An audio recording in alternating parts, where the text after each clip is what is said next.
चंद्रगढ़ राज्य की रानी माँ प्रसव पीड़ा में तड़प रही है और इसी बीच तूफान और बारिश भी शुरू हो गई है।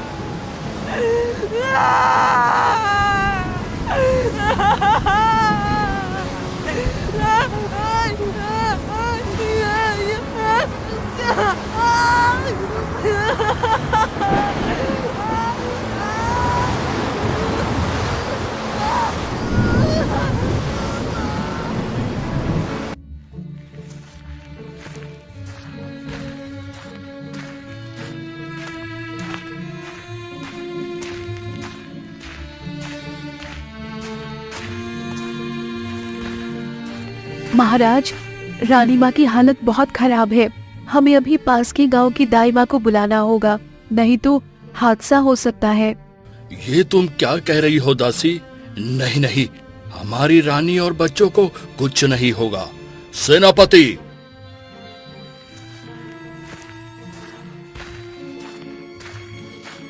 जी महाराज। अभी पास के गांव से दाई माँ को लाने की व्यवस्था करो। ठीक है महाराज, हम तुरंत जा रहे हैं। ये कहकर दो सैनिक तूफानी रात में दाई माँ को लाने के लिए निकल पड़ते हैं।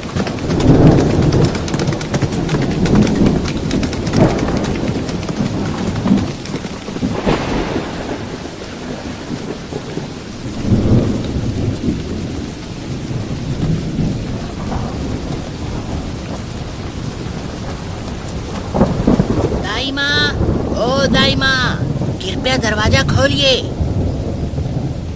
तुम कौन हो बेटा? इतनी रात को क्यों बुला रहे हो? कृपया दरवाजा खोलिए दाई माँ।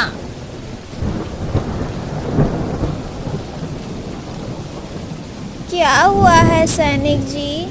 दाई माँ, जल्दी चलिए, रानी माँ को प्रसव पीड़ा हो रही है। हम आपको लेने आए हैं।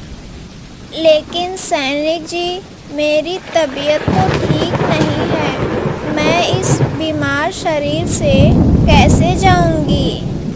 ये राजा विक्रम सिंह का आदेश है दाई माँ। अगर आप नहीं चलेंगी तो आपको कड़ी से कड़ी सजा दी जाएगी।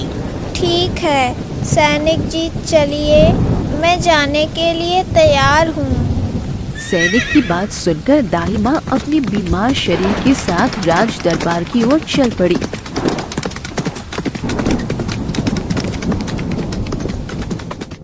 इस बीच चंद्रगढ़ राज्य के मंत्री राजा विक्रम सिंह के छोटे भाई रानी माँ के बच्चे के जन्म से नाखुश थे। नहीं नहीं नहीं, यह कभी नहीं हो सकता। अगर मेरे भाई का बच्चा हुआ तो मेरे राजा बनने का सपना कभी पूरा नहीं होगा। शांत हो जाइए मंत्री जी, हम दोनों कुछ ऐसा करेंगे जिससे कि आप ही राजा बन सके। मैं कैसे शांत रहूं रानी? मेरी वर्षों की आशा आज पूरी तरह से विफल हो रही है। अरे सुनिए तो, मेरे पास एक योजना है। क्या रानी, तुम क्या कहना चाहती हो? इसके बाद मंत्री की पत्नी अपनी कुटिल योजना बताने लगी।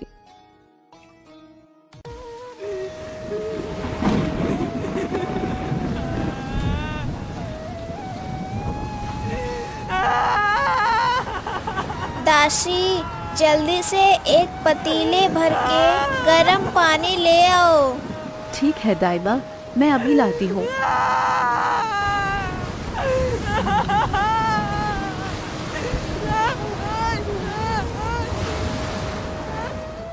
आप चिंता मत करिए महाराज, आप बहुत जल्द पिता बनने वाले हैं। ऊपर वाले से प्रार्थना करो मंत्री जी कि ऐसा ही हो। मुझे बहुत चिंता हो रही है। 1 2 3।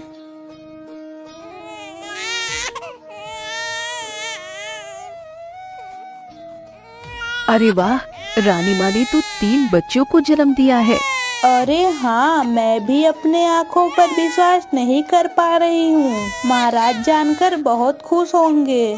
तुम दोनों महाराज को जाकर खबर दो कि रानी माँ ने 3 बच्चों को जन्म दिया है। रुको, किसी को कुछ बताने की जरूरत नहीं है। लेकिन क्यों रानी माँ, क्या हुआ? मेरी बात ध्यान से सुनो। जैसा मैं कहूँगी वैसा ही करना होगा।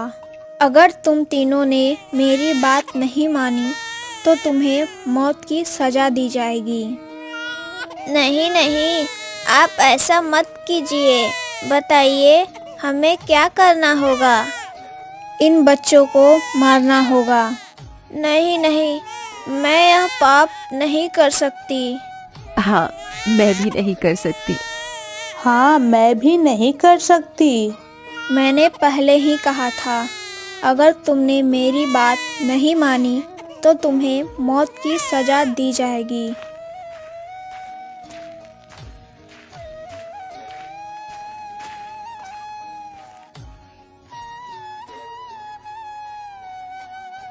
क्या हुआ दाई माँ, आपका चेहरा इतना उदास क्यों लग रहा है? महाराज, आपके लिए एक बुरी खबर है। बुरी खबर? क्या हुआ दाई माँ? मेरा बच्चा और महारानी सब ठीक है ना? नहीं महाराज, कुछ भी ठीक नहीं है। रानी माँ ने बच्चों की जगह तीन क्या दाई माँ? 3 कुत्ते के बच्चे को जन्म दिए हैं महाराज। नहीं, यह कभी नहीं हो सकता। तुम सब झूठ बोल रहे हो। हाँ महाराज, रानी माँ ने सच में 3 कुत्ते के बच्चे जन्म दिए हैं। ये लीजिए महाराज, आपके 3 कुत्ते के बच्चे। दूर हटाओ इन्हें मुझसे। मंत्री जी, इन कुत्तों के बच्चों को दूर किसी जंगल में छोड़ाओ और उस पापी रानी को जीवन भर के लिए कारागार में बंद कर दो। ठीक है महाराज, आपकी जो आज्ञा।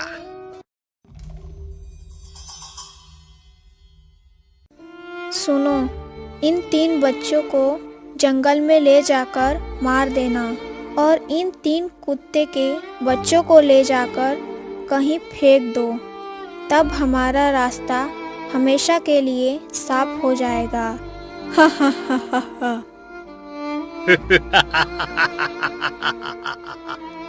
यह पाप ऊपर वाला कभी माफ नहीं करेगा मंत्री जी। इस पाप की सजा आपको जरूर मिलेगी। ये कहकर दाई माँ और 2 दासियां बच्चों को मारने के इरादे से निकल पड़ी।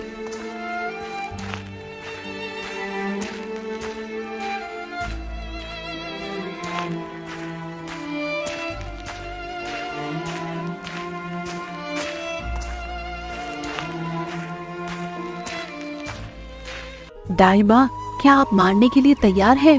तुम पागल हो गई हो क्या? इन निर्दोष बच्चों की तुम हत्या करोगी? तो अब इनका क्या करेंगी दाई माँ? और मंत्री जी ने तो इनकी हत्या करने का आदेश दिया है। यह पाप मैं किसी भी हालत में नहीं कर सकती। लेकिन अगर हमने इन्हें नहीं मारा और ये बात रानी माँ को पता चल गई तो हमें ही मौत की सजा दी जाएगी। देखो, एक काम करो, इन बच्चों को इस पानी में बहा दो। भगवान इनका कोई न कोई इंतजाम करेंगे और हम मंत्री जी को जाकर कह देंगे कि हमने इन्हें मार दिया है। हाँ हाँ दाई माँ सही कह रही हैं। इन निर्दोष बच्चों को हम किसी भी हालत में नहीं मार सकते। इन कुत्ते के बच्चों को इनके ही टोकरे में डाल दो। ये भी तो निर्दोष हैं। इन्हें राजकुमार और राजकुमारी साबित करने में ये भी एक दिन काम आएंगे। मुझे माफ कर दो प्यारे बच्चों, हम सब मजबूर हैं। यह तुम्हारे साथ बहुत बड़ा अन्याय हो रहा है। इसके बाद दाई माँ की बात मानकर कुत्ते के बच्चों को उनके टोकर में रख दिया और दोनों दासियां बच्चों को पानी में बहा देती हैं।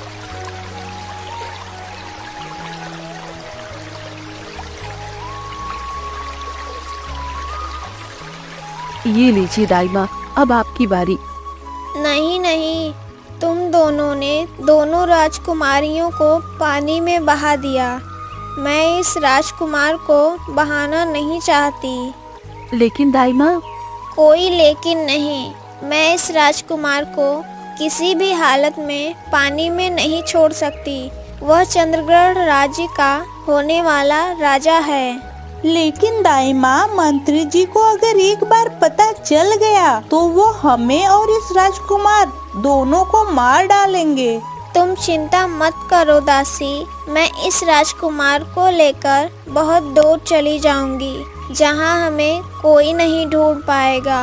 बस तुमसे विनती है, इस बात को किसी से मत कहना। ठीक है दाई माँ, आपकी जो इच्छा। अच्छा जाओ, अब तुम दोनों जाओ और राजमहल में लौट जाओ। तो हम चलते हैं दाई माँ, आप अपना ख्याल रखना। ये कहकर दो दासियां राजमहल में लौट जाती हैं और दाई माँ चंद्रगढ़ राज्य के छोटे राजकुमार को लेकर वहां से चली जाती है। इस बीच दो राजकुमारियां पानी में बहते बहते एक दूसरे से अलग हो जाती हैं और अकेले हो जाती हैं।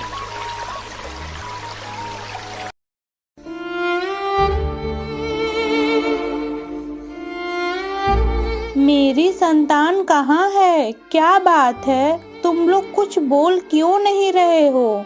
हमसे कुछ मत पूछिए रानी माँ, जो भी कहना है महाराज से कहिए। तुम लोग सच क्यों नहीं बता रहे हो दासी? बोलो कि रानी माँ ने 3 कुत्ते के बच्चे जन्म दिए हैं। नहीं नहीं, ये नहीं हो सकता, तुम लोग झूठ बोल रहे हो। अगर आपको विश्वास नहीं होता तो महाराज से जाकर पूछिए न रानी माँ। इसके बाद रानी महाराज से सच जानने के लिए जाती है। पापी नारी, तेरे कारण से मैं इस राज्य के सभी प्रजाओं के सामने अपमानित हो गया हूँ। मंत्री जी, इस पापी स्त्री को मेरी नजरों के सामने से ले जाओ और कारागार में बंद कर दो। जो आज्ञा महाराज। नहीं महाराज, मुझे इतनी बड़ी सजा मत दीजिए। मैंने कभी कुत्ते के बच्चे को जन्म नहीं दिया। मैंने अपने बच्चे की रोने की आवाज सुनी है। कृपया मुझ पर विश्वास कीजिए महाराज, यह अवश्य किसी और की साजिश है महाराज। क्या मुसीबत है? रानी माँ तो बात को दूसरी ओर घुमा रही हैं। ये आप कहना क्या चाहती हो रानी माँ? आप पर कौन साजिश करेगा? आपने सच में 3 कुत्ते के बच्चे को जन्म दिया है। अगर विश्वास नहीं होता तो दाई माँ से जाकर पूछिए। नहीं, यह नहीं हो सकता। मंत्री जी, क्या आप देख रहे हैं? इस पापी नारी को तुरंत कारागार में डालो। इसकी जरूरत नहीं है महाराज, मुझे खुद ही चले जाना चाहिए। लेकिन जाने से पहले एक बात कहना चाहती हूँ। मैं फिर से वापस आऊंगी, लेकिन अकेले नहीं, अपने बच्चों के साथ। इतना कहकर रानी माँ राजमहल से निकल जाती है और दाई माँ की खोज शुरू करती है।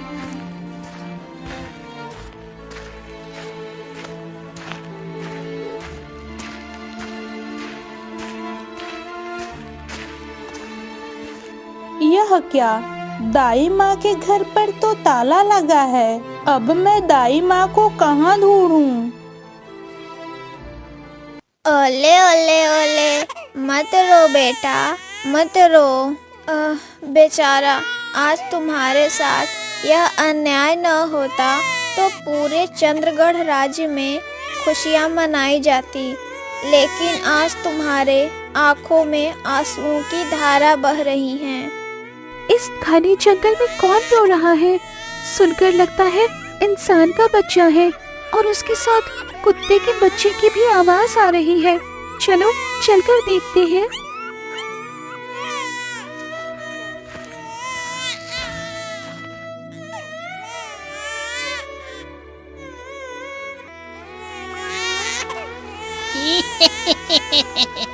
आज तो मैं इस इंसान के बच्चे को मजे से खाऊंगा।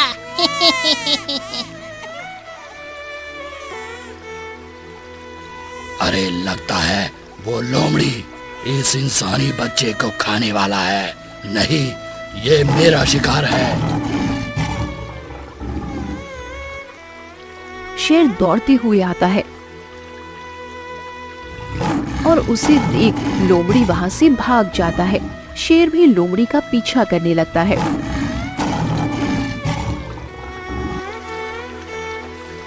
दूर खड़ी गाय सब देख रही थी। यही सही समय है इस बच्ची को यहाँ से मेरे साथ लेकर जाने का, नहीं तो लोमड़ी और शेर में से कोई इस बच्चे को खा जाएगा।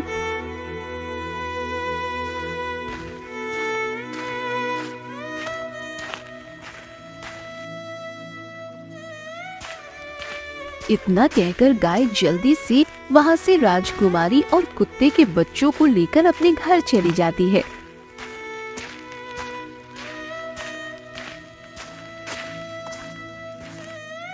राजकुमार को बहुत भूख लगा है। चलो जंगल में से कुछ लकड़ियाँ इकट्ठा करके बाजार में बेचकर राजकुमार के लिए दूध ले आती हूँ। इसके बाद दाइमा राजकुमार के लिए दूध खरीदने के लिए लकड़ियाँ इकट्ठा करने जंगल में जाती है।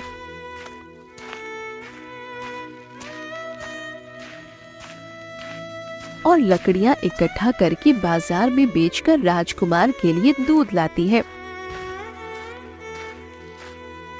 अब रोना मत राजकुमार, यह लो दूध पी लो। इसके बाद दाइमा राजकुमार को दूध पिलाने लगती है। इस तरह दाइमा का लकड़ियाँ इकट्ठा करने का सिलसिला चलते रहता है। पता नहीं ये बच्चा किसका है। अगर मैं इस बच्चे को नहीं देखती तो कोई जंगली जानवर इसे खा जाते। अब मैं इसे इसके घर कैसे ले जाऊं? मुझे तो नहीं पता इसका घर कहाँ है, इसके माता पिता कौन है। अब मुझे ही इसका ख्याल रखना होगा और इस जंगल के सभी जानवरों से इसे बचाना होगा।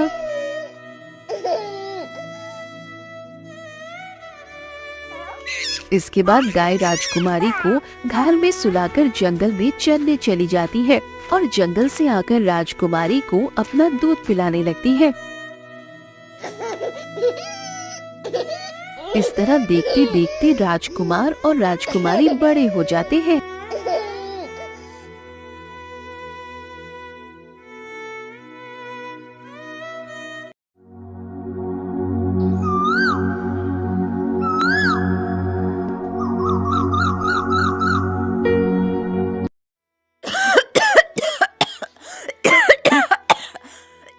दादी, आपकी खांसी बहुत बढ़ गई है। मैं डॉक्टर के पास जाकर आपके लिए दवा ले आता हूँ। नहीं बेटा, तुम्हें कहीं जाने की जरूरत नहीं है, मैं वैसे ही ठीक हो जाऊंगी। नहीं दादी, आपकी खांसी बहुत दिनों से ठीक नहीं हो रही है। आप चुपचाप लेटी रहो बस, मैं अभी जाकर दवा ले आता हूँ। ये कहकर राजकुमार दवा लेने बाजार चला जाता है।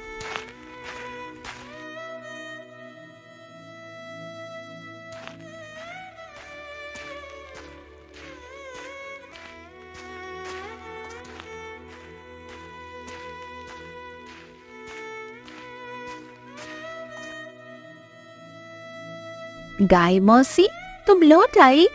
मुझे बहुत भूख लगी है, मैं आपका ही इंतजार कर रही थी। हाँ बेटी, मैं आ गई हूँ। ये लो फल खा लो, तब तक मैं आराम कर लेती हूँ। आप मेरे लिए कितनी मेहनत करके फल लाती हैं और मैं आपके लिए कुछ नहीं कर पाती। मौसी, आप मुझे बाहर क्यों नहीं जाने देती? आज से आप घर में रहोगी और मैं आपके लिए और अपने लिए खाना लाऊंगी। नहीं बेटी, ये नहीं हो सकता, तुम बाहर नहीं जा सकती। लेकिन क्यों मौसी, मैं बाहर क्यों नहीं जा सकती?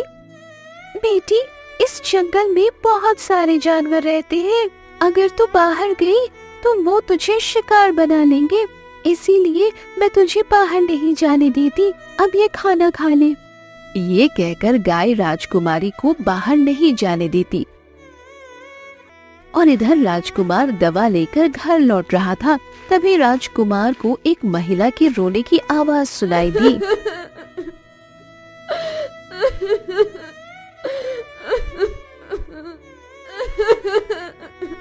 अरे इस घने जंगल में कौन रो रहा है? आप कौन हैं? क्या हुआ आपको? इस जंगल में अकेले बैठकर क्यों रो रही हैं?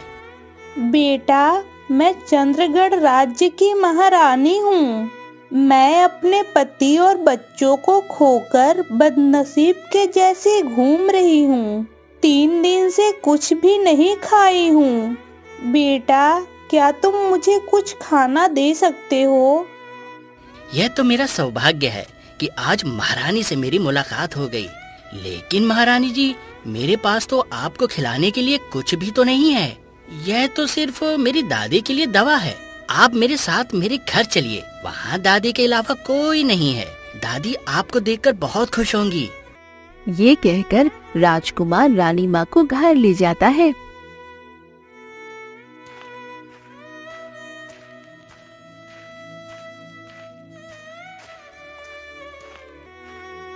दादी उठो, देखो मैं किसे लेकर आया हूँ। कौन है बेटा? ये देखो, चंद्रगढ़ राज्य की रानी माँ हमारे घर आई हैं। रानी माँ, आप? दाई माँ, आप? हे भगवान, आपने इतने दिनों बाद मेरी पुकार सुनी है। दाई माँ, मैं आपको 18 साल से खोज रही हूँ और आज मैंने आपको पा लिया। आप मुझे क्या सच है बताइए। मैंने कुत्ते के बच्चों को जन्म नहीं दिए हैं। मैंने अपने बच्चों की रोने की आवाज सुनी थी। आप मुझे असल सच बताइए दाई माँ। इसके बाद दाई माँ सब सच बताने लगी। हाँ रानी माँ, आपने सच में कोई कुत्ते के बच्चे नहीं जन्मे थे। आपने 3 राजकुमार और राजकुमारी को जन्म दिए थे, लेकिन उस मंत्री और उसकी पत्नी ने साजिश करके आपके बच्चों को कुत्ते के बच्चों में बदल दिए थे। मुझे माफ करे रानी माँ, मैं केवल आपके राजकुमार को बचा सकी, लेकिन 2 राजकुमारियों की रक्षा नहीं कर सकी। और यह चंद्रगढ़ राज्य का होने वाला राजा आपका राजकुमार है। दादी, आप ये क्या कह रही हैं? भला मैं कैसे राजकुमार हो सकता हूँ? मैं तो आपका नाती हूँ। नहीं राजकुमार, मैंने आपसे इतने दिनों तक झूठ बोला है, लेकिन आप मेरे नाती नहीं हो। आप चंद्रगढ़ राज्य का होने वाला राजा हो। आपके साथ साथ 2 और बहनें भी लापता हैं। उन्हें भी आपको ही ढूंढना होगा राजकुमार। मैंने तुम्हें बहुत ढूंढा बेटा, और आज तुम्हें पाया। राजकुमार, अब आपको ही अपनी 2 लापता राजकुमारी बहनों को खोजकर निकालना है। यह आपका कर्तव्य है। हाँ दादी, मैं तुरंत अपनी 2 लापता बहनों को खोजने जाता हूँ। रुको राजकुमार, मैं भी आपके साथ चलूंगी अपनी 2 राजकुमारियों को वापस लाने। ठीक है माँ, चलो। और दादी, जब तक हम वापस न आए, आप अपना ख्याल रखना। ठीक है राजकुमार, आप लोग सावधानी से जाओ।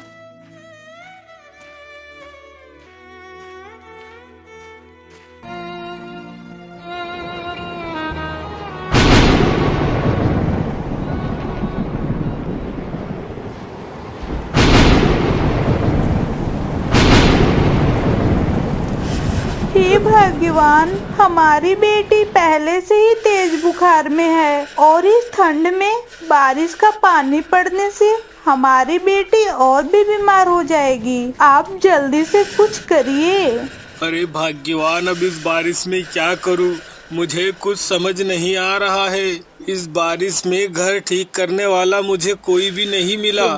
तो क्या हम अपनी बेटी को इस तरह से दर्द में छोड़ दें? कैसी बदकिस्मती लेकर आई हो मेरी बेटी। अरे मैं इस गरीब घर में तुम्हें कोई सुख नहीं दे पाऊंगा बेटी। बाबा, मुझे बहुत ठंड लग रही है, मुझे थोड़ा गले से लगा लो ना बाबा। थोड़ा और सहन कर ले यमुना बेटी। तेरे इस गरीब पिता के कपड़े भी भीगे हुए हैं। क्या पता तुम किसकी बेटी हो। चुप, एकदम चुप। ये आप क्या बोलने जा रहे हैं? आपको मेरी कसम, आप मेरी बेटी को कुछ मत कहना। वो सिर्फ मेरी बेटी है और किसी की नहीं। क्या हुआ माँ? बाबा को क्यों डांट रही हो? नहीं यमुना बेटी, कुछ नहीं हुआ। माँ, पहले मेरे ऊपर गिरने वाले पानी को रोक दो। मुझे बहुत ठंड लग रही है माँ। मेरी बेटी का दर्द मैं सहन नहीं कर पा रही हूँ। आप रसोई से 2 बर्तन लेकर आइए इस पानी को रोकने के लिए। फिर तीसरी राजकुमारी के पिता घर से 2 बर्तन लेकर आते हैं और पानी को रोकने की कोशिश करते हैं।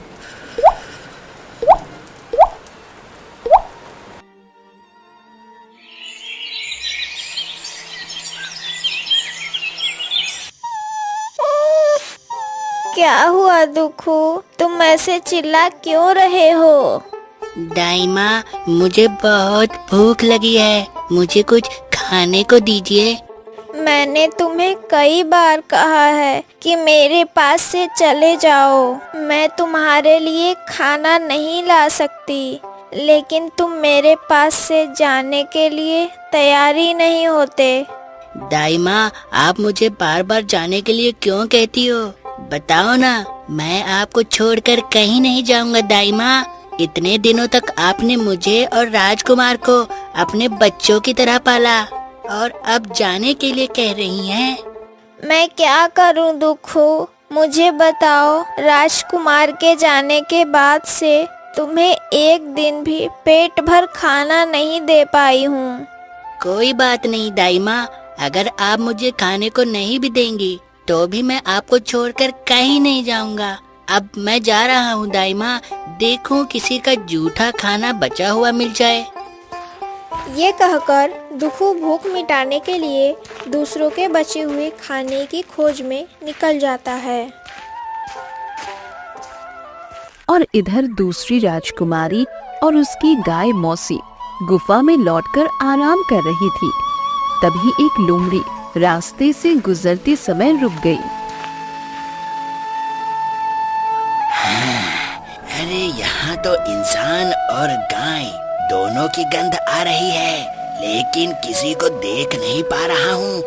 यूं लगता है वे इस गुफा में छिपे हैं।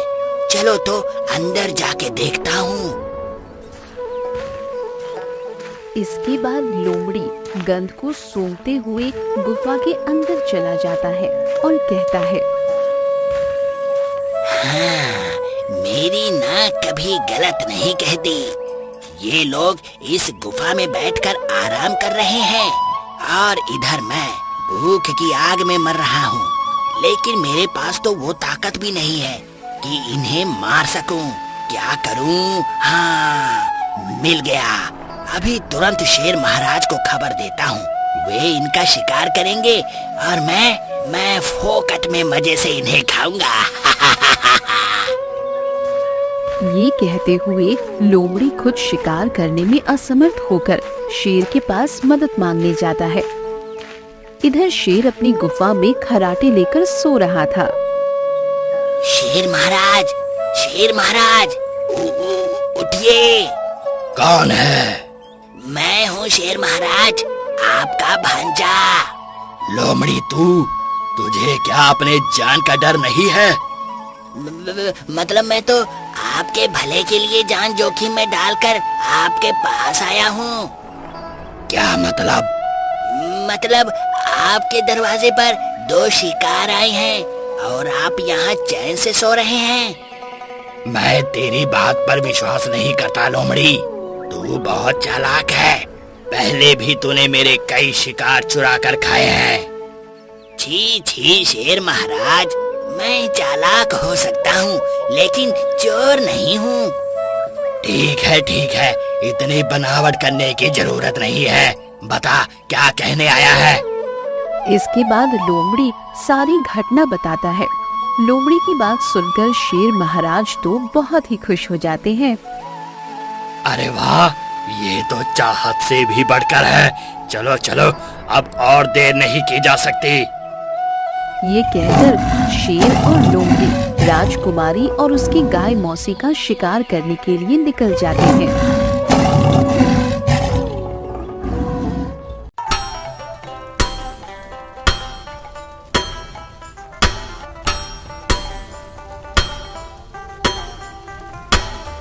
ये लो सरपंच जी,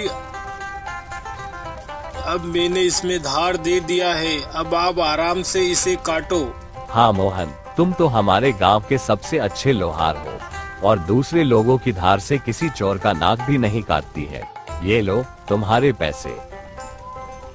आज थोड़े पैसों की कमाई हुई है, इसी से दाल चावल और मेरी बेटी की दवाइयाँ खरीदूंगा। ये कहकर मोहन बाजार से कुछ चावल, दाल और राजकुमारी यमुना के लिए दवा खरीद कर लाता है।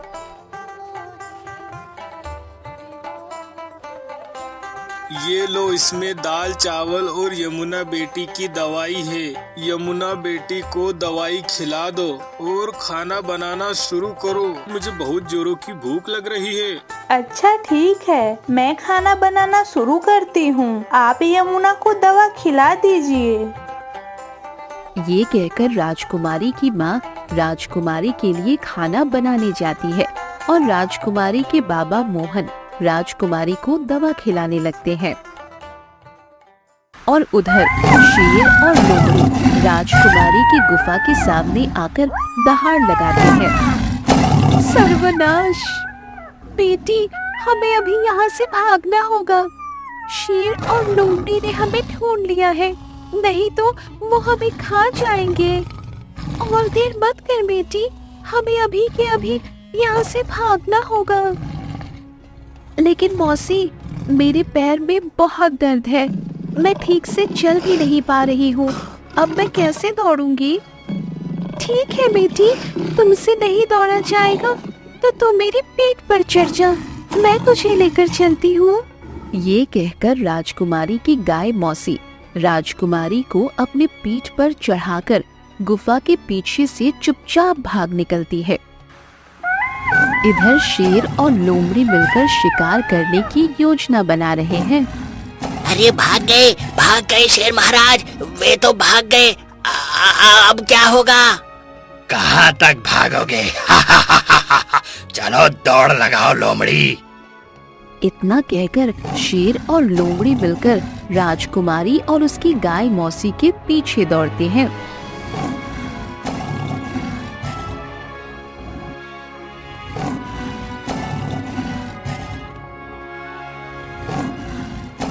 इधर गाय मौसी दौड़ते दौड़ते एक समय शेर और लोमड़ी हमला कर देते हैं और गाय मौसी के शरीर पर काट लेते हैं, जिससे खून निकलने लगता है।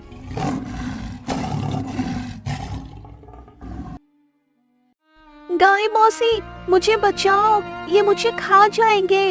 गाय मौसी, मुझे बचाओ। आज तुम्हें हमारे हाथों से कोई नहीं बचा सकता। गाय मौसी कोई उपाय ना पाकर राजकुमारी को बचाने के लिए गाना गाने लगती है। ना मारो, ना मारो, ओ सिंह महाराज, ना मारो, तुम मेरी बेटी को ना मारो। 18 साल पहले मैंने तुमसे बचाया, अपना दूध पिलाकर बढ़ाया। ओ सिंह महाराज, तुम दया करो, मेरी बेटी को ना मारो, ना मारो, ना मारो, ओ सिंह महाराज, ना मारो। तो इसका मतलब 18 साल पहले तूने ही इसे मुझसे बचाया था? हाँ सिंह महाराज, यही वो कन्या है जिसे आप खाना चाहते थे, लेकिन मैंने इसे अपना दूध पिलाकर ममता से पाल पोसकर बड़ा किया है। लेकिन क्यों? तेरी इस उदारता का कारण क्या है?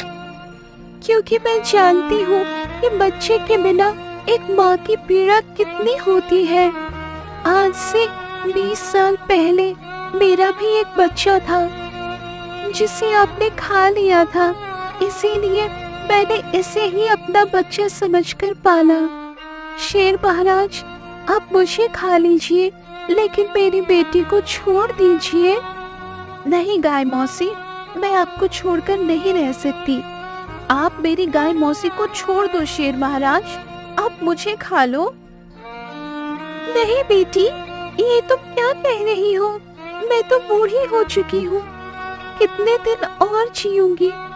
तुम्हारी पूरी जिंदगी बाकी है, तुम्हारी जिंदगी को मैं इस तरह बर्बाद नहीं कर सकती।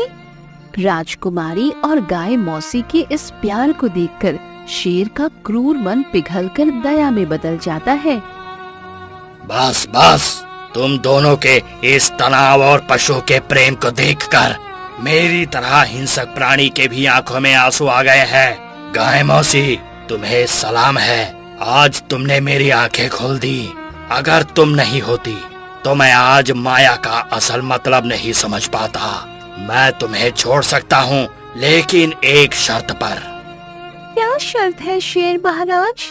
मैं आपकी सभी शर्तें मानने को तैयार हूँ, बस आप मेरी बेटी को छोड़ दे। छोड़ सकता हूँ, लेकिन मुझे भी तुम्हारा दोस्त बनाना होगा। सिर्फ इस शर्त पर मैं तुम्हें छोड़ सकता हूँ। ये भी कोई शर्त हुई शेर महाराज? ये तो हमारे लिए खुशी की बात है। अब आप सब साथ मिलकर रहेंगे तो मैं क्या करूँगा? नहीं भांजे, आज से तू भी हमारे साथ ही रहेगा। ठीक है, अब से हम सब एक साथ मिलजुल कर रहेंगे। ये कहकर गाय मौसी अपनी ममता के जोर पर सभी को अपनी गुफा में ले आती है और गाय मौसी को सींग मियाँ के साथ देखकर भोलू कुत्ता डर जाता है। शेर, यह मैं क्या देख रहा हूँ गाय मौसी? हाँ भोलू, डरो मत, आज से ये लोमड़ी और शेर महाराज हमारे दोस्त हैं। ये अब से हमारे साथ ही रहेंगे। नहीं नहीं मौसी, यह खतरनाक प्राणी आपके दोस्त नहीं हो सकते, इन पर विश्वास मत करो। नहीं भोलू, मैं सच में तुम्हारा दोस्त बनना चाहता हूँ। तुम हम पर विश्वास कर सकते हो। हाँ भोलू, तुम बिल्कुल चिंता मत करो, अब से हम सब एक साथ मिलकर रहेंगे। ये कहकर गाय मौसी कुत्ते को चुप कराती है, लेकिन भोलू शेर और लोमड़ी को मन से स्वीकार नहीं कर पाता। इधर राजकुमारी यमुना के बाबा लोहे के काम में मग्न हो जाते हैं और गलती से आग से उसका दुकान जलने लगता है। यमुना का पिता चिल्लाने लगता है।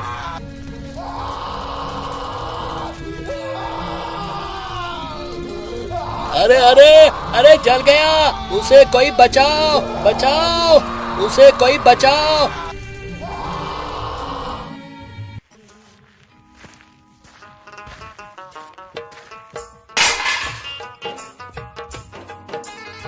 अरे मौसी, तुम्हें क्या हुआ है? तुम इतनी उदास क्यों लग रही हो?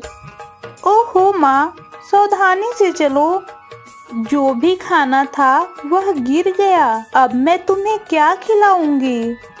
माँ, आप चिंता मत करो, मुझे भूख नहीं है और बाबा भी कुछ देर में मेरे लिए खाना लेकर आ जाएंगे। और सुखू, ये गिरा हुआ खाना तुम खा लो, तुमने भी सुबह से कुछ नहीं खाया है। ठीक है यमुना दीदी, मैं अभी खा लेता हूँ। यमुना की माँ, ओ यमुना की माँ, जल्दी से बाहर आइए, आपके साथ बहुत बड़ा अनर्थ हो गया है। क्या हुआ? तुम इस तरह चिंतित क्यों लग रहे हो? यमुना की माँ, आपका बहुत बड़ा अनर्थ हो गया है। क्या हुआ है, ये तो बताइए। तुम्हारे पिता आग में जल गए हैं, जल्दी चलो, नहीं तो उन्हें बचाया नहीं जा सकेगा। हे भगवान, मेरे साथ ये क्या अनर्थ हो गया? बाबा, आपके साथ ये क्या हुआ? मालिक, ये आपके साथ क्या हुआ? मत रो बेटी, हमारे नसीब में जो लिखा है वही होगा। ये कहकर सभी वहाँ से चले जाते हैं और देखते हैं कि राजकुमारी के पिता पूरी तरह से जल चुके हैं और उनके शरीर से धुआं और जलने की गंध आ रही है। हे भगवान, आपके साथ यह क्या हो गया? बाबा, बाबा, तुम्हारे साथ क्या हुआ? मालिक, आपके साथ क्या हुआ? तुम सब मत रो, अब मैं जीवित नहीं बचूंगा। नहीं बाबा, आपको कुछ नहीं होगा। नहीं बेटा, अब मुझे सांत्वना मत दो। मेरे जाने का समय आ गया है बेटा। हो सके तो मुझे माफ कर देना बेटा। मैं तुम्हारा कोई सपना पूरा नहीं कर पाया। ऐसा मत कहिए, आपको कुछ नहीं होगा। नहीं भाग्यवान, आज मुझे कहने दो। तुम मेरी बेटी का ख्याल रखना और उसे अच्छे से देखना, और हो सके तो मुझे माफ कर देना। और सुखू बेटा। जी मालिक। तुम मेरी बेटी और मेरी पत्नी का ख्याल रखना और सब ठीक रहना।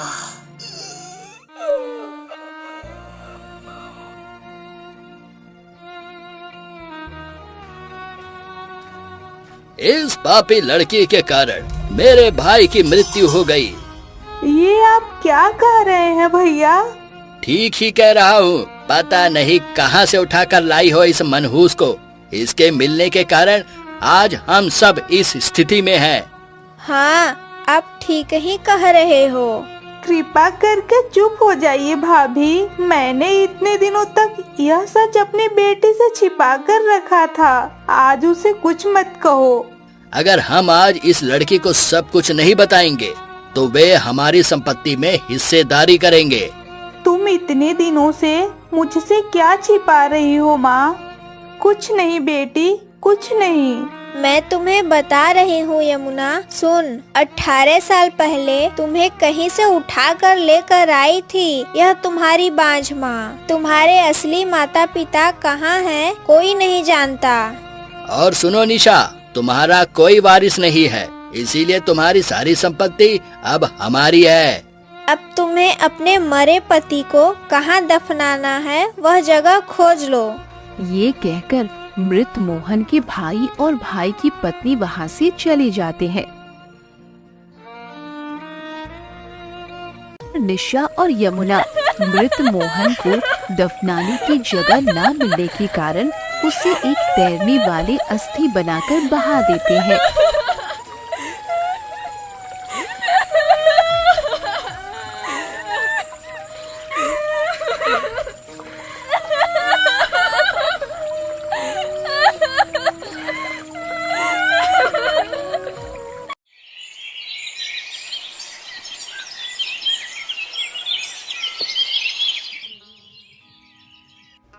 महाराज, आप इस तरह उदास मत होइए, सब ठीक हो जाएगा।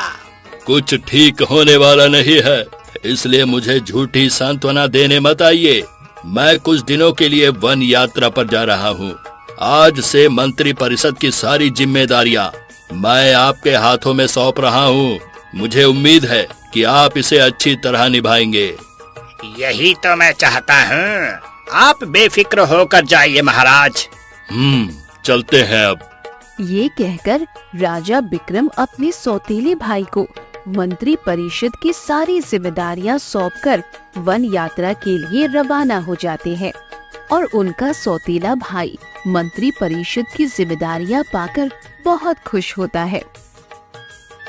इधर यमुना की माँ अपने मृत पति को बहा देने के बाद एक गुफा में आश्रय लेती है।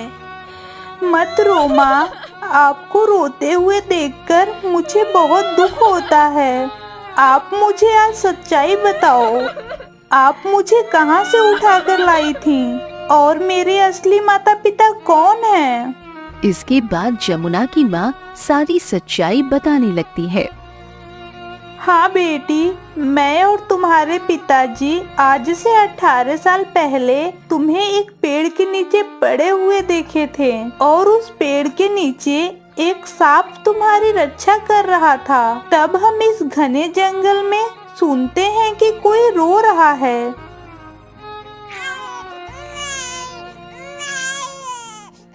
इस घने जंगल में किसका बच्चा रो रहा है? हाँ चलो तो जाकर तो देखें।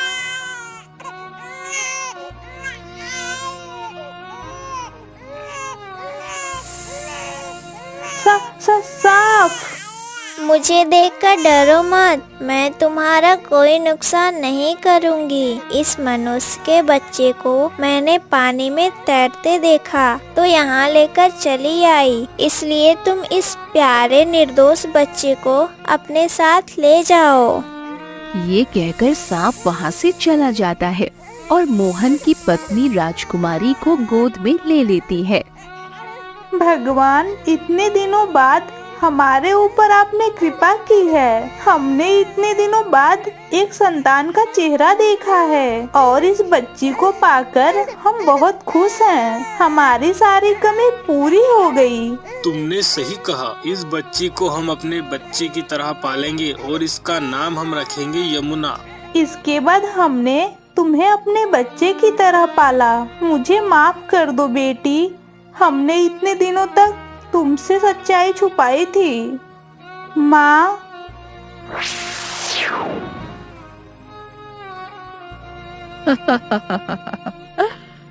तुम मरने के लिए मेरी गुफा में आई हो।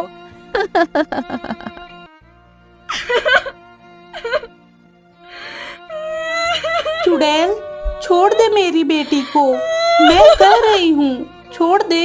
मैंने तेरी बेटी को छोड़ने के लिए नहीं पकड़ा है।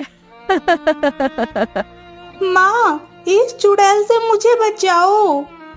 मेरी यमुना दीदी को छोड़ दे चुड़ैल। कुत्ते के पिल्ले, ज्यादा भौं भौं करेगा तो तुझे ऐसा मारूंगी कि भौंकना भूल जाएगा।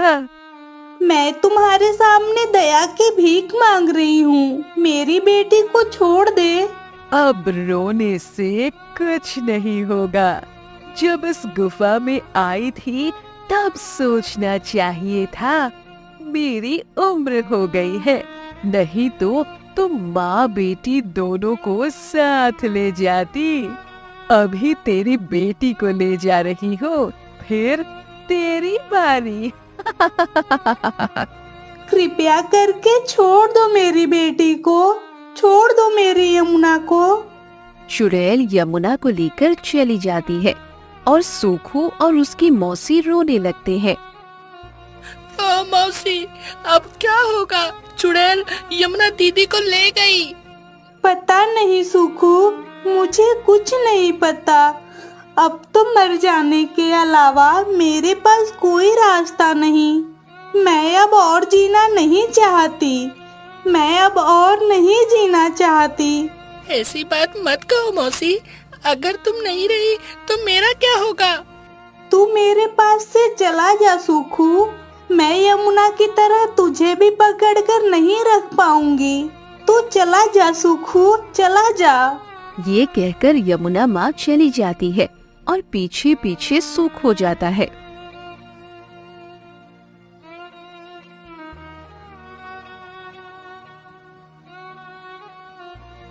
तुम मुझे छोड़कर मत जाओ मौसी, मैं तुम्हारे बिना नहीं जी सकता। मेरी बात सुनो मौसी। मैं अब नहीं जीना चाहती।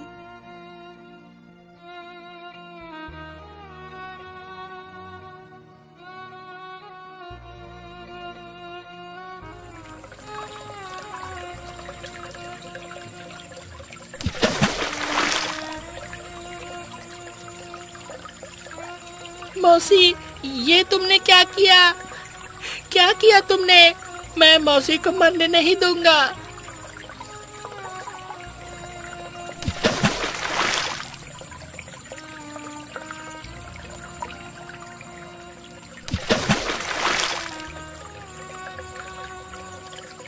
मैं तुम्हें मरने नहीं दूंगा मौसी, मैं तुम्हें बचाऊंगा। मुझे छोड़ दे सूखू, मैं अब नहीं जीना चाहती। इसके बाद सूखो मासी को बचाने के लिए धक्का देकर किनारे ले जाने की कोशिश करता है और उधर चुड़ैल यमुना को उड़ा कर ले जाती है।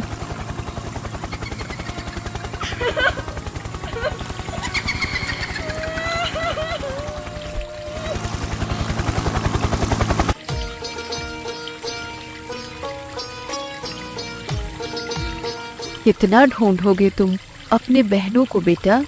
माँ, आप थोड़ा धैर्य रखो, मैं जरूर अपनी दोनों बहनों को ढूंढ लूंगा। अब मुझसे और नहीं सहा जाता। 2 महीने से अपनी 2 राजकुमारियों को खोजते खोजते थक गई हूँ। हे भगवान, मेरी पुकार सुनो, मेरी दोनों राजकुमारियों को लौटा दो भगवान।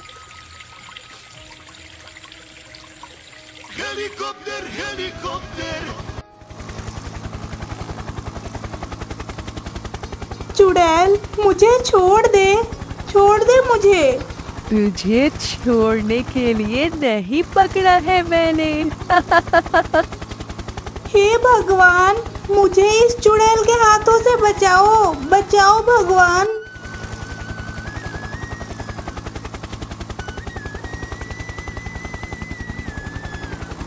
फिर यमुना उस नाव में गिर पड़ती है और रोने लगती है। नाव में बैठी रानी पूछती है, तुम कौन हो बेटी? तुम यहाँ कैसे आई? यमुना सब कुछ रानी माँ और राजकुमार को बताने लगती है और रोती जाती है।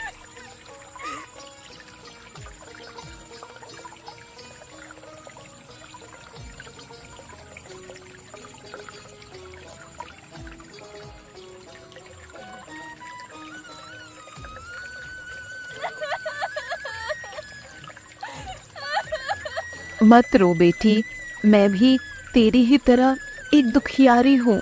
उधर सूखो और उसकी मासी डूबते जा रहे हैं और चिल्ला रहे हैं, बचाओ कोई, हम डूब रहे हैं, मेरी मौसी को बचाओ। सुखू, कहाँ है तू? भैया, मुझे सुखू की आवाज आ रही है, चलिए उस दिशा में नाव ले चलिए। हाँ बहन, तुम चिंता मत करो, मैं अभी लेकर चलता हूँ। बचाओ हमें।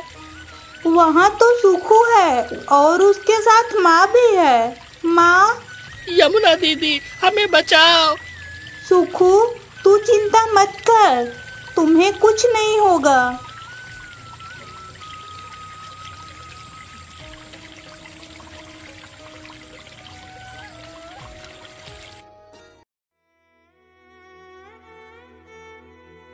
दाइमा, उठो, आंखें खोलो। दाइमा, देखो, लगता है मैं अब नहीं बचूंगी। तुम अच्छे से रहना। रानी माँ और राजकुमार आए तो तू उनके पास चले जाना। मरने से पहले एक ही अफसोस है कि राजकुमार को देख नहीं पाई। तुम्हें कुछ नहीं होगा दाइमा, मैं अभी जाकर डॉक्टर को बुला लाता हूँ।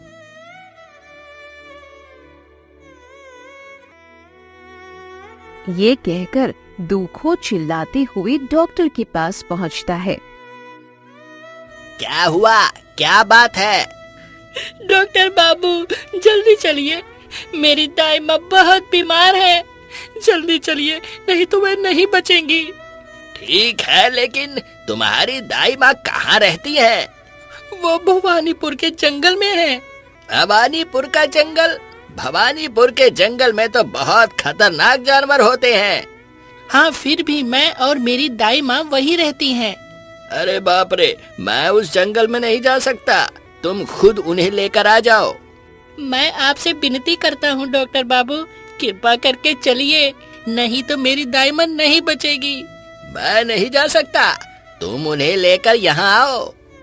जब तक आप नहीं चलेंगे मैं यहीं खड़े होकर चिल्लाता रहूंगा। ओह, बड़ी मुसीबत में पड़ गया हूँ। अच्छा ठीक है, चलो। ये कहकर दूखो डॉक्टर को लेकर भवानीपुर की ओर निकलता है। इधर नाव में यमुना की माँ बेहोश पड़ी है। माँ, आंखें खोलो माँ, आंखें खोलो। बहन, तुम्हारी माँ ने ज्यादा पानी पी लिया है, इसीलिए बेहोश हो गई हैं। माँ, क्या आप कुछ कर सकती हैं? ठीक है बेटा, मैं देखती हूँ। इसके बाद रानी यमुना की माँ के पेट पर दबाव देती है और उसका पानी बाहर निकालती है।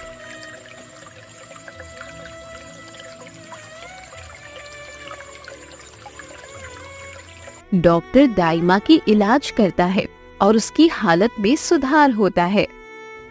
दाइमा, दाइमा, अब आपको कैसा लग रहा है? पहले से थोड़ा ठीक लग रहा है डॉक्टर बाबू। ज्यादा चिंता की वजह से आपका ये हाल हुआ है। चिंता मत कीजिए, सब ठीक हो जाएगा। अब मैं चलता हूँ। डॉक्टर बाबू, चलिए, मैं आपको पहुँचा देता हूँ।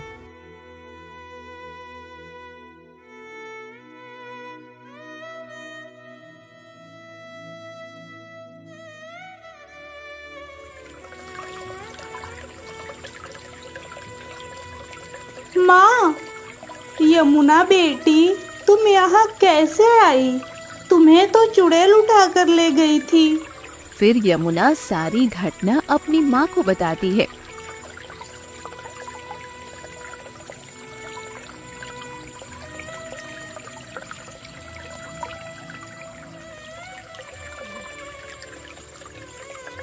तुम यहाँ कैसे पहुँची माँ? माँ भी उसे अपनी पूरी कहानी बताती है। ये तुमने कैसे किया माँ? अगर तुम्हें कुछ हो जाता तो मेरा क्या होता? अब तुम लोग और मत रो। जो भी हुआ, कम से कम तुम दोनों अब एक दूसरे से मिल गए हो, यही बहुत बड़ी बात है। हाँ बहन, अगर आप लोग आज न होते तो हमारा क्या होता कौन जानता है। लेकिन आप कहाँ जा रहे हैं? ये तो मैं भी नहीं जानती बहन।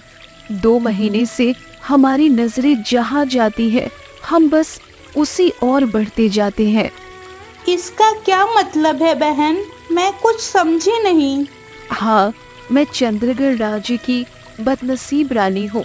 कुत्ते के बच्चों को जन्म देने के अपराध में आज एक दासी के वेश में दर दर भटक रही हूँ। लेकिन बहन, तुम भरोसा करो, मैंने कुत्ते के बच्चों को जन्म नहीं दिया। ये सब एक बहुत बड़ी साजिश थी। इसके बाद रानी माँ 18 साल पहले घटी सारी घटनाएं विस्तार से बताती है। 1 2 3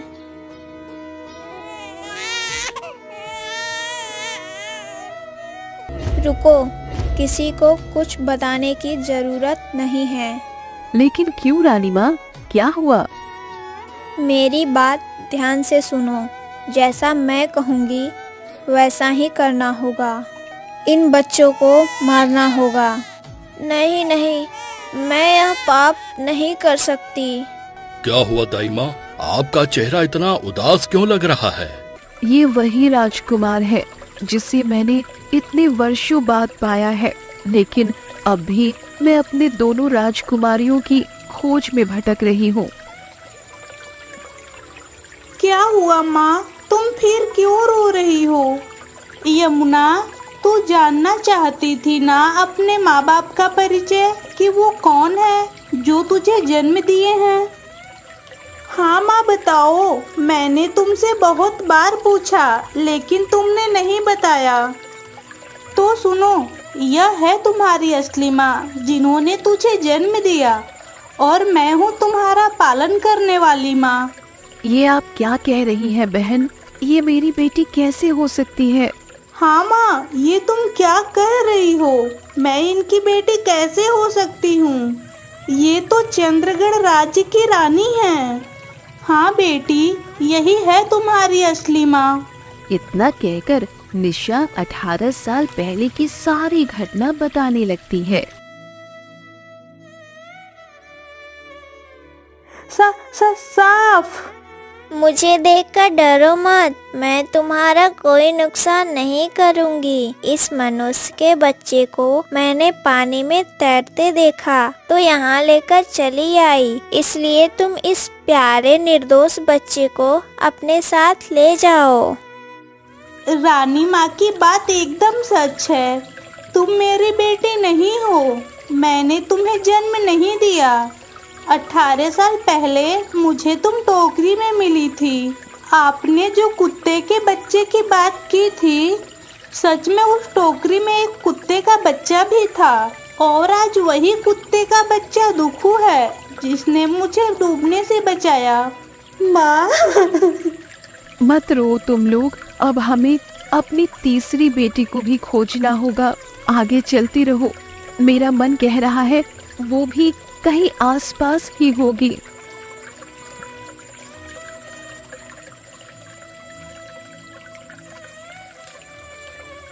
उधर जंगल में जंगली जानवरों के साथ एक दूसरी राजकुमारी सो रही थी। मोहिनी उठो, सुबह हो गई है। हाँ शेर महाराज, मुझे बहुत भूख लगी है। सुबह का खाना तो मैं इंसानों की बस्ती से मुर्गी चुरा कर ही खाता हूँ। मौसी, मुझे भी बहुत भूख लगी है। ठीक है बेटी, मैं अभी खाने का इंतजाम करती हूँ।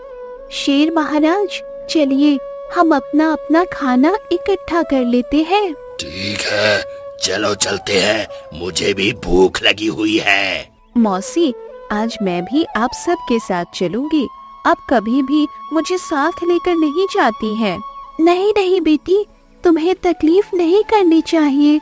तुम यही गुफा में ही रहो, मैं तुम्हारे लिए जल्द ही खाना लेकर आऊंगी।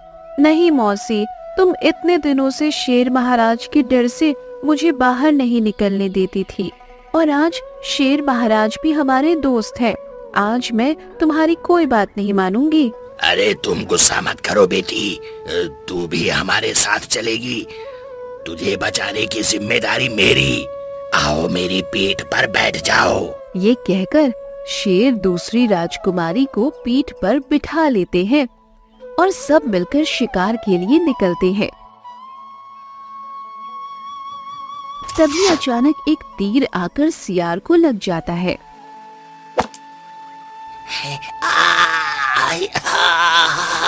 शेर महाराज, ये मुझे किसने मारा? अब मैं नहीं बचूंगा।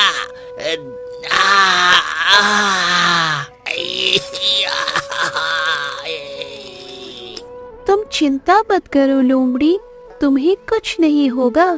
हम सब तुम्हें जरूर बचा लेंगे।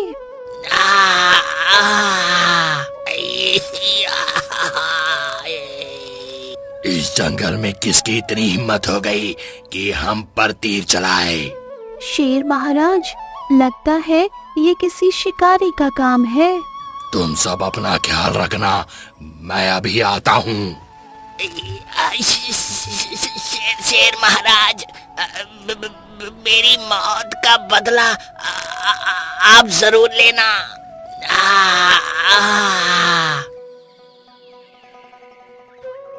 लोमड़ी की मौत पर शेर, गाय और बाकी सब रोने लगते हैं। शेर कहता है, लोमड़ी, मैं तुम्हारे मौत का बदला जरूर लूंगा। शेर दौड़ते हुए जाता है। जंगल के एक कोने में चंद्रगढ़ राज के राजा बैठे थे। अब मुझे तीर चलाना अच्छा नहीं लग रहा। लगता है जैसे ये तीर मैं अपने ही सीने पर चला रहा हूँ। तभी शेर राजा पर हमला करने आता है। शेर की दहाड़ सुनकर राजा तीर चलाते हैं और शेर घायल हो जाता है। शेर महाराज ने इस तरह क्यों दहाड़ लगाई? उन्हें कुछ हुआ तो नहीं ना? हाँ मौसी, कहीं कोई खतरा तो नहीं हुआ होगा? पता नहीं बेटी, चलो चल कर देखते हैं।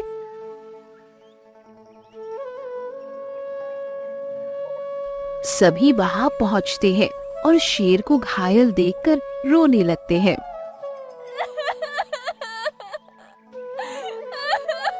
अजीब है सब। इस शेर को देखकर ये लोग रो क्यों रहे हैं?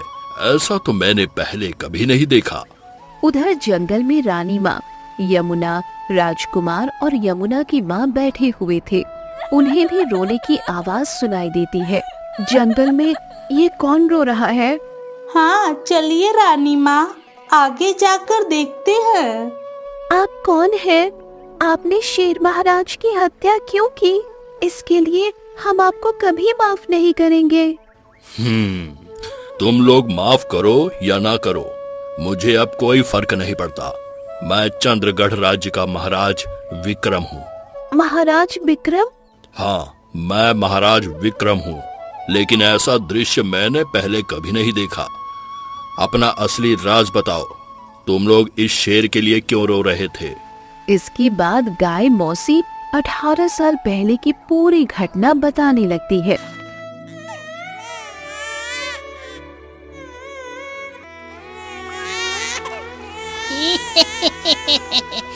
आज तो मैं इस इंसान के बच्चे को मजे से खाऊंगा।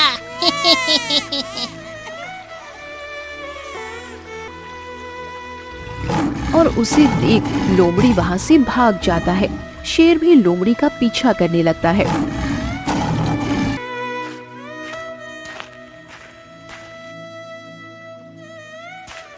राजा ये सुनकर रोने लगता है। इतने में रानी और बाकी सब वहाँ पहुँचते हैं। महाराज, आप? रानी, तुम यहाँ कैसे? इतने दिनों बाद फिर से तुम्हारा चेहरा देखना पड़ रहा है। हट जाओ मेरी नजरों के सामने से। नहीं महाराज, मैं दोषी नहीं हूँ। 18 साल पहले कुत्ते के बच्चे जन्म देने के आरोप में आपने मुझे महल से निकाल दिया था, लेकिन मैंने कुत्ते का बच्चा नहीं बल्कि 2 राजकुमारियों और 1 राजकुमार को जन्म दिया था। और जो 2 लोग मेरे साथ हैं, ये आपके ही संतान हैं। नहीं नहीं, यह हो ही नहीं सकता। मैं विश्वास नहीं करता। मुझे पता है आप विश्वास नहीं करेंगे, लेकिन यकीन मानिए महाराज, ये हमारे ही बच्चे हैं और हमें अब भी अपनी एक राजकुमारी को ढूंढना है। जिस दिन मैं उसे आपके सामने लाऊंगी, उस दिन आपको ये सच्चाई भी माननी ही पड़ेगी। चलो राजकुमार। हाँ माँ, लेकिन यह लड़की तो बिल्कुल मेरी बहन जैसी लगती है। तुम कौन हो बेटी? तुम मेरी बेटी जैसी क्यों लग रही हो? रानी माँ, ये वही खोई हुई बेटी है जिसे आप ढूंढ रही थी। 18 साल पहले मैंने इसे नदी से बचाया था और खतरनाक जानवरों से सुरक्षित रखकर पाला था। तब से ये मेरे साथ है। आओ बेटी, मेरे पास आओ। दूसरी राजकुमारी अपनी माँ को देखकर रो पड़ती है। फिर रानी महाराज से कहती है, महाराज, ये है आपकी तीसरी संतान। नहीं, यह सच नहीं हो सकता। ये मेरे संतान कैसे हो सकते हैं? ये सब देखने के बाद अगर फिर भी आपको विश्वास नहीं है तो चलिए दाई माँ के पास, वही मेरी आखिरी गवाह है। ठीक है, तो चलो। सब दाई माँ के पास जाते हैं।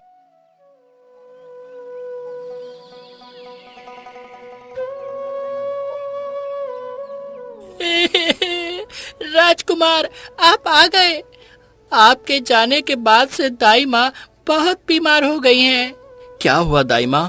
दाई माँ, दाई माँ, आंखें खोलो। कौन? राजकुमार, आप आ गए? हाँ दाई माँ, मैं वापस आ गया हूँ।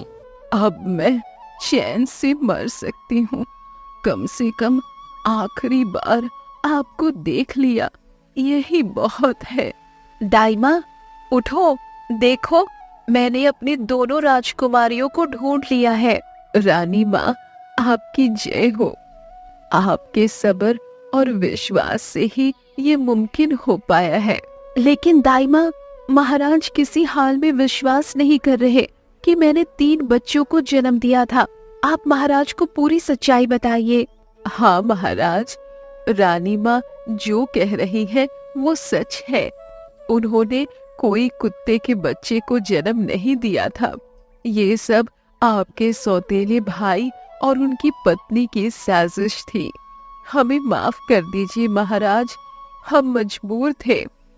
अब आप जो भी सजा देंगे मैं सिर झुकाकर स्वीकार करूंगी। मुझे माफ कर दो महारानी, मैंने अनजाने में आपके साथ बहुत बड़ा अन्याय किया।